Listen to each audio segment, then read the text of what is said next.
السلام عليكم واهلا بكم في فيديو جديد. طبعا يا جماعه، انا اسف على التاخير، بس انا فعلا غصب عني. انا عملت عمليه يوم الخميس اللي فات، بس ده مش موضوعنا خالص.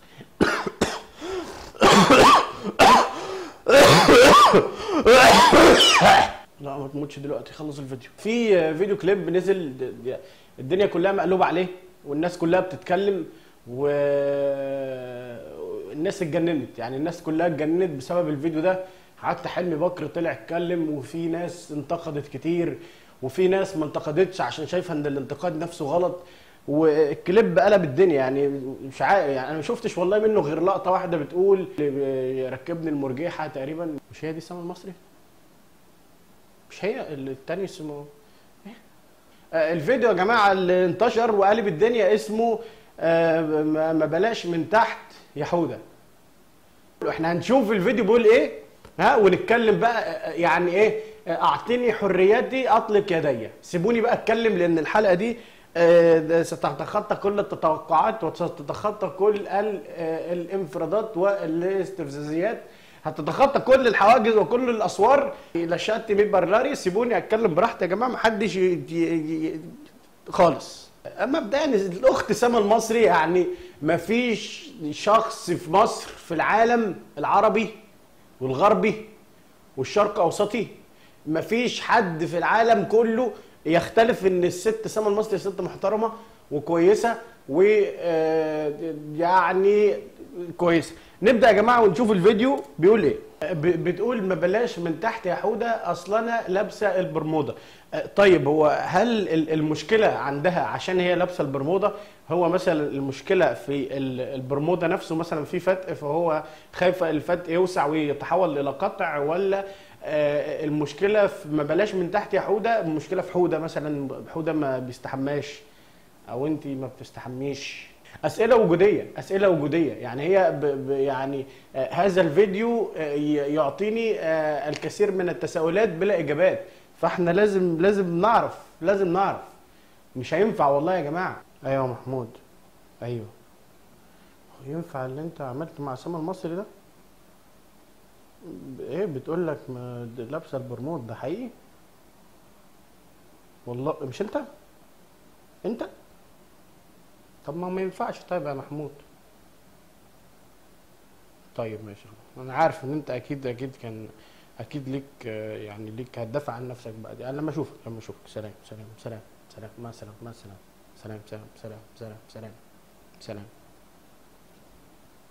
سلام. انا مش عارف هي هتقول ايه بعد كده، بس انا متوقع ما بلاش من تحت يا حوده عشان انا بنت مثلا. يعني مثلا يعني ليه لا. نكمل يا جماعه الفيديو دلوقتي. يا جماعه الموضوع كبر من ايدينا، والموضوع ما بقاش محمود. حماده دخل في الموضوع. يعني بقى عندنا واحد محمود وواحد حماده، وواحد بنطلون برموده وواحد حرانه بزياده. مش عارف يا جماعه. انا مش متخيل حاله، يعني حاله مكتمله الاركان من الثري صم. حاله من الثري صم مكتمله الاركان يا جماعه. فين شرطه الاداب؟ فين احمد موسى؟ فين مصطفى بكري؟ محمد الغيطي؟ سعيد حساسين؟ الناس اللي بتقول الحقيقه، الناس اللي بتدافع عن مقدرات هذا الوطن، عن ارض تراب الوطن يا جماعه. عميد النور، الناس راحت فين؟ ما ينفعش. دلوقتي عندنا حاله من الثري صم، والاخت سما المصري مشتركه فيها، ومش عارفين نعمل ايه يا جماعه. لازم حد يشوف لي حل. مش عارف. ولنا هنا وقفه. الماستر سين بتاع هذه الكليب، بتاع هذا الكليب قصدي. والله نسيتني العربي ونسيتني انا اروح اتعلم برتغالي بقى ونخلص من البلد دي. والله قالوا للشمال توبي، قالت مين هيملى جيوبي. عندها حق. عندها حق. لا ثواني، عندها حق. يعني مهما تفكر في الجمله مره واثنين وثلاثه، يعني خذ الحكمه من افواه الحكماء. وفي ناس بتقول خذ الحكمه من تمشي برضو، يعني مش تفرق كتير. يعني فرقه الباليه، فرقه رضا يا جماعه اللي معاها دي جميله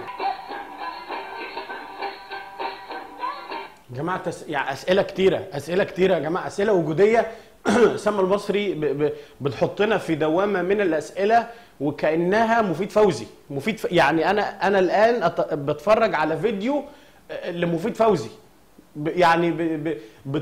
يعني بتعتصر الخلايا الذهنيه والخلايا في البني ادم، مش عارف تتكلم، بتقول لك اهم حاجه التوته يعني. وفي بقى الشاعر كمان اللي كاتب يعني في ناس، في واحد خد فلوس على الكلام ده. اهم حاجه التوته التوته التوته التوته، ده توكيد معنوي، لا لفظي، توكيد لفظي يعني، توكيد لفظي بتاكد الكلام يعني تعيد نفس الكلمه.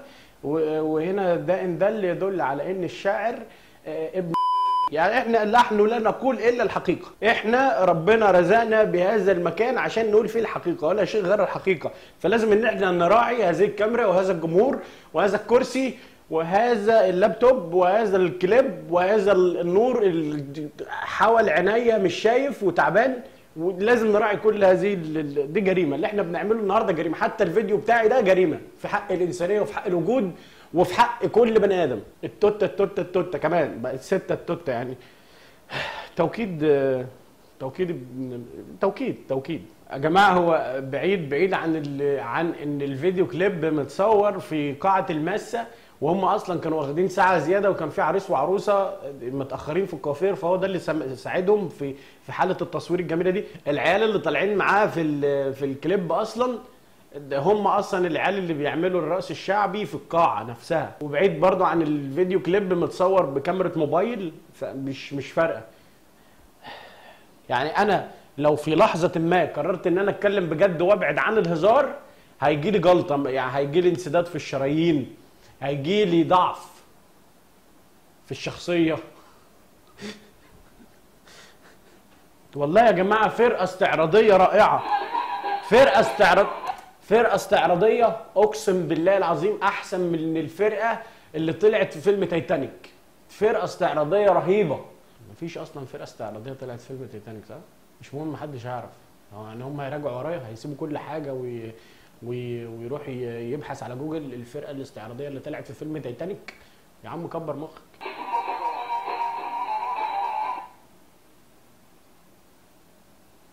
كليب جميل كليب محترم، كليب جميل حقيقي ومفيد للشباب. يعني انت لو فكرت فيه بشكل تاني ما تخلكش عنصري وتقعد تتكلم على الناس بشكل ان الناس دي وحشه. لا، تقبل الاخر، خليك اوبن مايندد، خليك افهم صح. يعني انت شاب مثلا دلوقتي، شوف في كام واحد في البلد اسمه حوده، شوف في كام واحد يعني هيبقى في المقطم او ورا مصنع الكراسي او في اي مكان في اي مكنه وهيفتكر الاغنيه ما بلاش من تحت يا حوده، يعرف انه لا، عشان ما يروحش في سين وجيم واثبات نسب وتبقى مشكله بعد كده. فدي نصيحه للشباب. بعديها ما بلاش يا حماده. في كام واحد اسمه حماد ده، انا تايه في وسط الزحام في هذه الدوله، عشان في بص احنا 100 مليون، في 999 الف اسمهم محمد، وفي واحد تقريبا اسمه جرجس يعني، مش فاهم. هي دي الدوله المصريه يا جماعه، هي دي الشخصيه المصريه يا جماعه.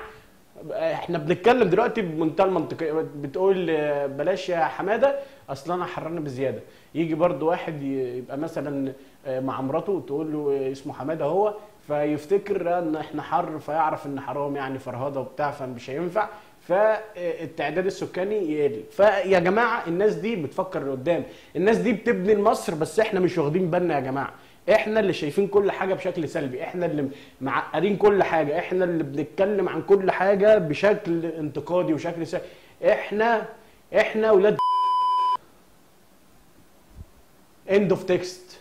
وبعدين مش كل الناس نقول عليها وحشه. انتوا ما شفتوش ناس شرفاء ولا ايه؟ شفتوش ناس شرفاء؟ ما نحترم نفسنا بقى ونقدر الفن ونقدر الناس اللي بتجيب فيوز لمصر. دي واجهه مصر.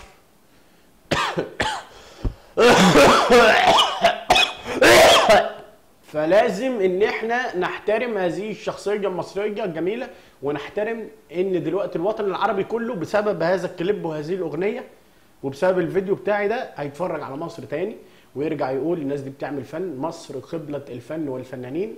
يعني 100 سنه سينما يا سينما احنا بتوع الفن يا جماعه، احنا اللي بدأنا الفن، ويعني ايه غنى ويعني ايه طرب، واحنا اللي بدأنا يعني ايه كليبات. من اول ما الخرارة فتحت بجد حقيقي من اول ما الخراره فتحت، من ايام بوسي سمير حط النقط على الحروف قبل ما نطلع سوا على الروف، من اول ما الخراره اتفتحت من الجنب ده ما عرفناش بقى نسدها بقى. الخرا بقى ذروه المكان. والله انت تقول لي حريه شخصيه امتى؟ حريه شخصيه لما تكون انت ما بتضرش حد. تمام؟ يعني انا مثلا انا 80% من الحلقات اللي بصورها في هذا اللوكيشن بكون ايه؟ مش عارف هتشوفوني، بكون كده اهو يا جماعه، بكون من غير البنطلون. دي حريه شخصيه، حريه شخصيه، محدش ليه عندي حاجه. دي حريه شخصيه عشان انا ما بضرش حد، محدش عارف ان انا قاعد من غير البنطلون. والى هنا قررنا في هذه الظروف العصيبه التي تمر بها البلاد ان انا انهي الفيديو ده واشوفكم في فيديو تاني. وما تنسوش ان احنا ما بنخافش، واضح ان احنا ما بنخافش، ده احنا قلنا كلام يودينا امن الدوله ويرجعنا 7 مرات، فربنا يستر. فما تنسوش ان احنا ما بنخافش، ويلا بينا يلا بينا، واشوفكم في فيديو جديد، والسلام عليكم.